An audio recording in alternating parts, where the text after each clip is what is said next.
The winter of 1872 came early to the high desert country along the California-Oregon border. Snow piled deep against the sagebrush, and the wind cut like a knife across the barren landscape. For the Modoc people, this was supposed to be just another season of survival, but something felt different this time. The air itself seemed heavy with trouble. Captain Jack, whose real name was Kintpuash, stood at the edge of their temporary camp and watched his people struggle. Children cried from hunger, their small faces drawn and pale. The women worked tirelessly to stretch their meager supplies, boiling pine nuts and roots into thin soup that barely filled empty stomachs. The men returned from hunting trips with empty hands more often than not, the game having moved to warmer lands or been scared away by the increasing presence of soldiers. The Modoc had been forced from their traditional homeland around Tule Lake years earlier. Government officials had moved them to the Klamath Reservation, far from the familiar marshes and rocky caves where their ancestors had lived for countless generations. Life on the reservation was hard. The Klamath tribe, their traditional enemies, made it clear the Modoc were unwelcome. Food was scarce, and the government promises of supplies rarely came through. That's when Captain Jack made the decision that would change everything. In the dead of night, with snow falling softly around them, he gathered the families who were willing to follow him.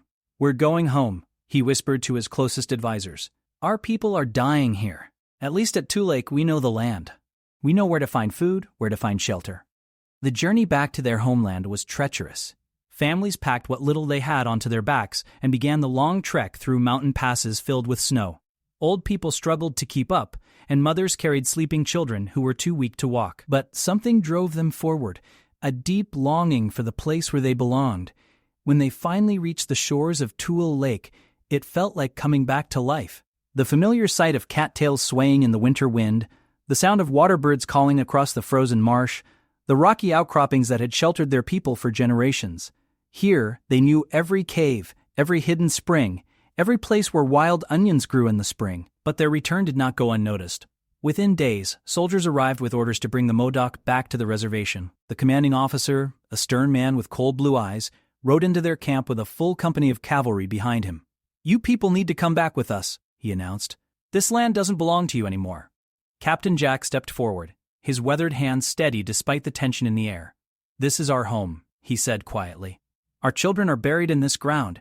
Our grandparents' spirits live in these rocks. We have no wish to fight, but we cannot leave again." The officer's face hardened. "You have 3 days to pack up and return to the reservation voluntarily. After that, we'll use whatever force is necessary." As the soldiers rode away, leaving dust clouds in the cold air, the Modoc families gathered around their leader. Fear showed in every face, but also determination. They had come too far and suffered too much to give up now. "What do we do?" asked one of the younger men, his voice tight with worry. Captain Jack looked around at his people, seeing the children who had already grown thinner during their short time back home, the elders who had found new strength in the familiar surroundings, the mothers who clutched their babies closer when the soldiers rode by. "We stay," he said firmly, "and we prepare for whatever comes next." Word spread quickly through the scattered settlements around Tule Lake. Some white settlers sympathized with the Modoc, remembering years of peaceful trading and friendship. Others called for immediate military action, fearing that allowing one tribe to return home would encourage others to leave their assigned reservations. The Modoc used those 3 precious days to move deeper into the lava beds south of Tule Lake. These twisted, jagged rocks formed a natural fortress that their people had used for protection for hundreds of years.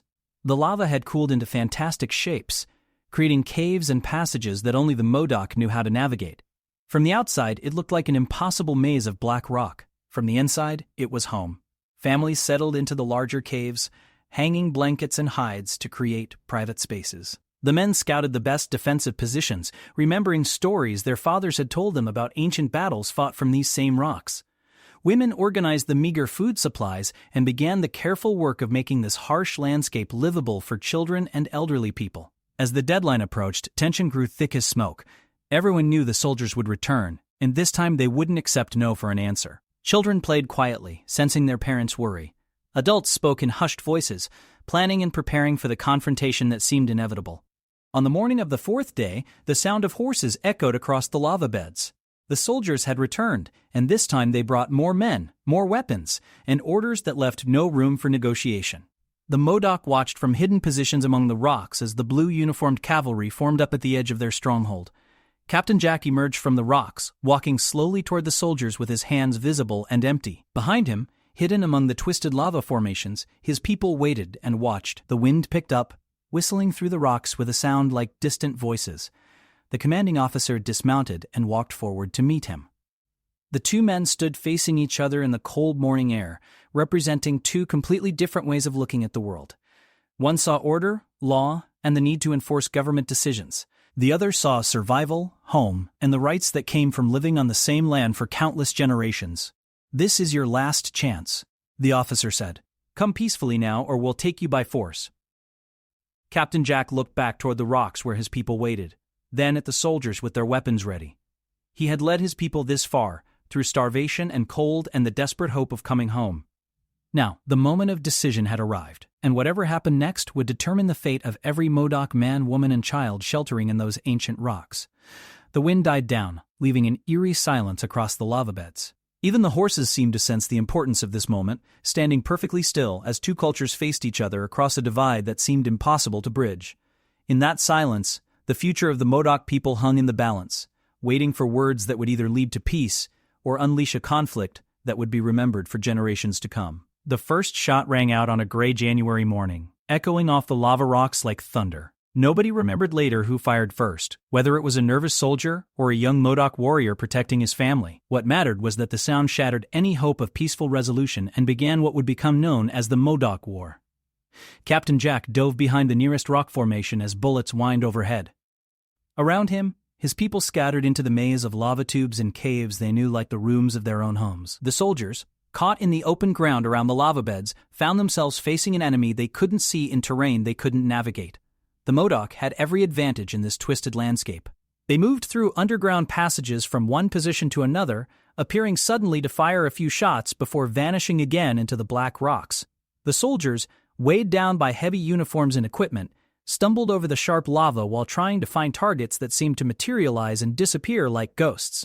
For hours, the battle raged across the lava beds. The sound of gunfire echoed strangely among the rocks, making it impossible for the soldiers to tell where shots were coming from. Several cavalry horses panicked and ran, throwing their riders onto the jagged ground. By afternoon, the commanding officer realized his men were taking casualties while inflicting almost none on the enemy. When darkness fell, an uneasy quiet settled over the battlefield. The soldiers made camp at a safe distance from the lava beds, tending to their wounded and trying to figure out how to fight an enemy that could disappear into solid rock. Inside the stronghold, the Modoc families gathered in their hidden caves, sharing what little food they had and listening to reports from the warriors. "How many soldiers?" Captain Jack asked his scouts. "More than we have bullets," came the grim reply, "and more arriving every day." The reality of their situation began to sink in. The Modoc numbered fewer than 200 people, including women, children, and elderly. They had limited ammunition, little food, and no way to get supplies. The army, on the other hand, had all the resources of the United States government behind it. But the lava beds were proving to be an incredible fortress. The twisted rock formations created natural bunkers and trenches. Underground caves provided shelter from both bullets and weather. Springs hidden deep in the rocks supplied fresh water. Most importantly, the Modoc knew every passage, every hiding spot, every defensive position their ancestors had used for hundreds of years. Days turned into weeks, and still the soldiers couldn't advance into the heart of the lava beds. Every time they tried to push forward, warriors would appear from unexpected directions, forcing them back with accurate rifle fire. The newspapers back east began calling it an embarrassment, asking how the mighty United States Army could be held off by such a small group of Indians. More troops arrived, including artillery pieces that the officers hoped would blast the Modoc out of their rocky fortress. But the cannons proved almost useless against the lava formations. The shells either bounced off the hard rock or exploded harmlessly in empty spaces between the formations. The sound was terrifying, but the damage was minimal. Inside the stronghold, life took on a strange rhythm despite the constant danger. Children played in the deeper caves while their mothers worked to stretch their dwindling food supplies. The women became incredibly resourceful, finding ways to cook with minimal fuel and water, making clothing from salvaged materials, and keeping their families together despite the impossible circumstances. The men organized themselves into small groups, each responsible for defending a section of the perimeter. They used their knowledge of the terrain to set up perfect ambush points, where a few well-placed shots could stop an entire company of soldiers. At night, they would slip out through hidden passages to gather intelligence on enemy positions or to search for anything useful left behind on the battlefield. But hunger was becoming a serious problem. The winter had been harsh even before the fighting began, And now they were cut off from any outside sources of food. Women boiled leather to make soup. Children learned to chew on cattail roots until their stomachs stopped hurting. The elderly began to weaken visibly, though they tried to hide their condition from the younger people. Captain Jack watched his people growing thinner, and knew that time was not on their side. The soldiers might not be able to storm their fortress, but they didn't need to. They could simply wait until starvation did their job for them. Already, some of the children were too weak to play. Some of the old people spent most of their time sleeping, conserving their energy for the effort of staying alive. It was during this darkest time that an unexpected visitor arrived. A white flag appeared at the edge of the lava beds, carried by a lone soldier who walked carefully across the rough ground. He called out that he carried a message from the peace commissioners who had been sent by the government to try to end the conflict without further bloodshed. Captain Jack agreed to meet with these commissioners, though many of his warriors were suspicious. They remembered too many broken promises, too many treaties that weren't worth the paper they were written on. But their leader was desperate to find some way to save his people, especially the children who were suffering the most from the privations of the siege. The meeting took place on neutral ground between the army camp and the lava beds. Captain Jack and several of his sub-chiefs walked out to meet with the peace commissioners, including General Edward Canby, a respected military leader who had a reputation for dealing fairly with Indian tribes. Reverend Eleazar Thomas, a Methodist minister, was also present, hoping to find a Christian solution to the conflict. The negotiations were tense and difficult. The commissioners offered to move the Modoc to a reservation far from their traditional enemies, with promises of food, shelter, and protection. In return, they wanted the Modoc to surrender unconditionally and accept whatever punishment the government decided was appropriate for their resistance. Captain Jack listened carefully to the terms, then shook his head. "My people are dying in those rocks," he said quietly. "The children cry from hunger every night. But if we surrender, what guarantee do we have that we won't simply be killed or sent somewhere even worse? How do we know these promises will be any more solid than all the others that have been broken?" The talks went on for hours, then days, with neither side able to find common ground. The commissioners grew frustrated with what they saw as unreasonable stubbornness. Captain Jack grew more desperate as reports came back from the stronghold about the deteriorating condition of his people. Meanwhile, pressure was building in the Modoc camp from some of the younger warriors who believed the only solution was to fight until the end. They argued that talking with the white officials was useless, that the only language the government understood was violence. Some of them began to advocate for increasingly desperate measures. The situation reached a breaking point when word arrived that more troops were being sent to reinforce the siege. Artillery experts were coming with bigger guns specifically designed to crack the lava formations. The noose was tightening around the Modoc stronghold, and everyone knew it. Captain Jack found himself caught between impossible choices. If he continued to resist, his people would eventually starve or be blasted out of their rocky fortress. If he surrendered, he had no guarantee they would be treated with mercy. The weight of leadership had never felt heavier as he looked at the faces of his advisors, seeing the same desperation and uncertainty he felt in his own heart. The peace talks resumed, but now they carried an air of final desperation. Both sides knew that time was running out, that the situation was spiraling toward a conclusion that would satisfy no one. In the lava beds, children continued to grow weaker. In the army camp, soldiers cleaned their weapons and prepared for what many believed would be a final, bloody assault on the Modoc position.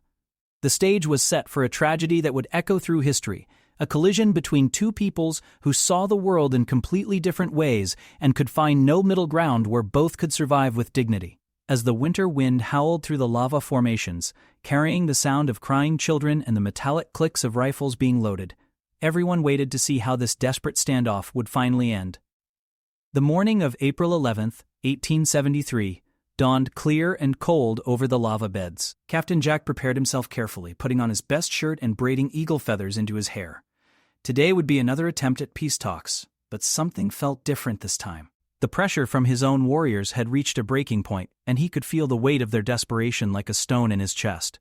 Some of the younger men had been pushing for more violent action, arguing that the peace commissioners were just stalling while more soldiers arrived. "They mean to kill us all anyway," said Hooker Jim, one of the most militant voices in the group. "At least we should take some of them with us before we die." Captain Jack had resisted these calls for violence, but he could see his authority slipping away as hunger and despair took their toll on his people. Children were dying now, their small bodies unable to survive on the meager rations that remained. Elderly people sat in the caves, too weak to move, waiting for death with the patient dignity of their ancestors. The peace meeting was set for the same neutral ground where previous talks had been held. General Canby and Reverend Thomas arrived with their usual escort, believing they were making progress toward a peaceful resolution. They had no way of knowing about the intense debates raging within the Modoc camp or the desperate pressure Captain Jack was under from his own people. As the talks began, it became clear that the government's position had hardened. The commissioners were no longer offering relocation to a better reservation. Instead, they demanded unconditional surrender and the trial of specific Modoc leaders for their role in starting the conflict. The message was clear: submit completely or face total destruction. Captain Jack felt the trap closing around him and his people. Behind him, hidden among the rocks, warriors waited to see what he would decide. In front of him, the representatives of a powerful government made demands that would mean the end of everything the Modoc had fought to preserve. The weight of leadership had become an impossible burden. The meeting stretched on for hours, with neither side willing to compromise. General Canby, a decent man who genuinely wanted to find a peaceful solution, couldn't understand why the Modoc wouldn't accept terms that he considered generous under the circumstances. Reverend Thomas prayed silently for divine guidance, hoping that Christian charity might somehow bridge the gap between two irreconcilable positions. But Captain Jack was no longer listening to their words. He was thinking about the children dying in the caves, about the promise he had made to his people to lead them home, about the centuries of Modoc history that would end if he surrendered now. When the pressure became too much to bear, something inside him snapped. The violence that followed was swift and shocking. In a moment of desperate fury, Captain Jack pulled out his hidden pistol and shot General Canby at point-blank range. Other warriors, seeing their leader's action, attacked the remaining commissioners. Reverend Thomas fell with a bullet to the head, his prayers cut short by the brutal reality of a conflict that had moved beyond words. The murder of the peace commissioners sent shockwaves across the country. Newspapers called it a betrayal of the worst kind, proof that Indians couldn't be trusted to honor even the most basic rules of warfare. The government's response was swift and unforgiving. Any hope of negotiated settlement died with the two men who lay bleeding on the neutral ground. Within days, a massive military force was assembled to crush the Modoc resistance once and for all. Colonel Alvin Gillum arrived with orders to accept nothing less than unconditional surrender, followed by the trial and execution of those responsible for the murders. The siege of the lava beds became a war of extermination. But something unexpected happened in the aftermath of this tragedy. The very brutality of the situation began to stir sympathy for the Modoc cause among some unexpected quarters. Newspapers that had previously supported the military campaign began to ask difficult questions about what had driven these people to such desperate measures. Stories began to emerge about the conditions on the Klamath Reservation, about the broken promises and failed deliveries of food and supplies. More importantly, individual soldiers and officers began to see the human cost of the conflict up close. When they finally managed to penetrate deeper into the lava beds, they found scenes that shocked even hardened military men. Children who were little more than skeletons wrapped in skin. Elderly people who had died quietly in corners of caves, trying not to burden their families. Mothers who had given their last scraps of food to their babies and were now too weak to stand. Captain Jack knew that his desperate gamble had failed. The murder of the commissioners had eliminated any possibility of mercy for him personally, but it had also focused national attention on the plight of his people in a way that months of fighting had not. Letters began appearing in Eastern newspapers from soldiers describing the terrible conditions they found in the Modoc stronghold. As the military pressure increased and his warriors began to scatter, Captain Jack made one final decision that would define his legacy. Instead of fighting to the bitter end or trying to escape into the wilderness, he chose to surrender himself to save what remained of his people. It was an act of leadership that transcended the violence of the previous months. On June 1, 1873, Captain Jack walked out of the lava beds with his hands raised. He was gaunt and exhausted, his clothes torn and dirty, but he carried himself with the dignity of a leader who had done everything possible to protect his people. Behind him, the remaining Modoc families emerged from their rocky fortress, many of them carried by others who were too weak to walk. The sight that greeted the soldiers was one that many would never forget. These were not the savage warriors that newspaper accounts had described, but ordinary families pushed beyond the limits of human endurance. Women carried children who looked more like ghosts than living beings. Men who had been fierce fighters just days before could barely support their own weight. It was at this moment, as the full extent of the Modoc suffering became clear to everyone present, that an extraordinary act of compassion occurred. Lieutenant William Sherwood, a young officer from Ohio who had been among the most aggressive in pushing for military action, looked at the starving children and broken families and felt something shift inside him. Without waiting for orders from his superiors, Lieutenant Sherwood knelt down in the dust before the group of Modoc prisoners. In a voice that carried across the assembled soldiers and civilians, he said simply, "I'll take care of you all." It was a promise that went far beyond military protocol or government policy. Here was one human being recognizing the suffering of others, making a personal commitment to help, regardless of the political or racial divisions that had caused so much pain. The lieutenant began immediately organizing food and medical care for the Modoc families, using his own resources when military supplies weren't sufficient. Other soldiers, moved by their officers' example, began contributing their own rations and blankets. Word spread through the military camps and nearby settlements, and soon civilian families were bringing food, clothing, and medicine for the defeated Modoc. What had started as a war of extermination was becoming something entirely different, an outpouring of human compassion that crossed all the boundaries that had seemed so important just days before. Captain Jack, awaiting trial for the murder of the peace commissioners, watched these developments with wonder and gratitude. He had failed to save his homeland or preserve his people's traditional way of life, but his sacrifice had opened hearts and minds in ways he never could have imagined. The children who had been dying of starvation were now being fed by the same soldiers who had been trying to kill their fathers just weeks earlier. The trial and execution of Captain Jack and 3 other Modoc leaders proceeded as planned, but by then the national mood had shifted dramatically. The story of Lieutenant Sherwood's promise and the condition of the Modoc families had spread across the country. Church groups organized relief efforts. Humanitarian organizations demanded better treatment for all Native American tribes. When Captain Jack faced the gallows, he did so knowing that his people would survive. The remaining Modoc were eventually relocated to Oklahoma, but they were treated with care and respect that would have been unimaginable during the dark days of the siege.